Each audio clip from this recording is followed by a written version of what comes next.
Allah Azza wa Jal, for example, commands in Quran in many places. One of them, for instance, "U'budu rabbakum." U'budu rabbakum. Enslave yourself to your master. If you want to know, we study a lot of Quran, you know. You could study tafsir for years and years and years and years. And my teacher asked me actually, one time I was studying with him, and I'd been not years, I was studying Quran with him for like 6 months, and he asked me, give me the summary of the Quran, one sentence.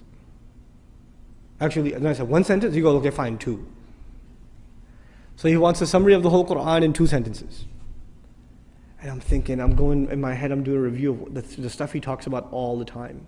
How am I going to summarize the entire Quran in 2 sentences? And I remembered what he said and I used it, and he said, you're right. Alhamdulillah. Here's what it was. Number 1, accept Allah as master and accept yourself as slave. A lot of people accept Allah as master, but they still don't accept themselves as slave. Just accept it. Internalize that He is master, you are slave. Accept that. Number 1.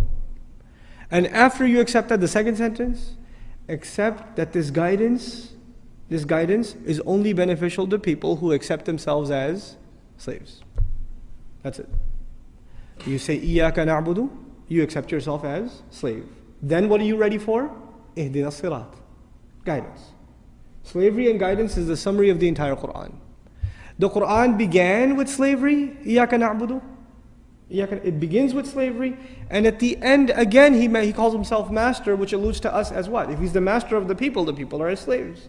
Ends with slavery. So this is the heart of the matter.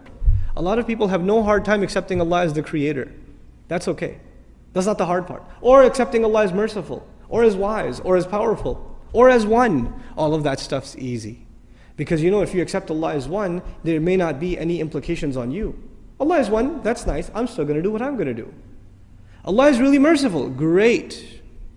I still have my life. But if you say Allah is master, then what does that make me? That makes me slave. And to put it in very simple terms, the difference between a free person and a slave person is very simple. It's not a complicated subject.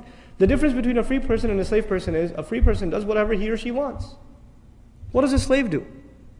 A slave cannot do what he or she wants. If a slave did what he or she wanted, then they would be considered free. The only thing that makes them a slave is they do what the master wants. If you accept that your will comes under the will of Allah, your will has to be submitted like a slave before the will of the master. Then you've understood what this book is, what this message is. That's the summary of this message.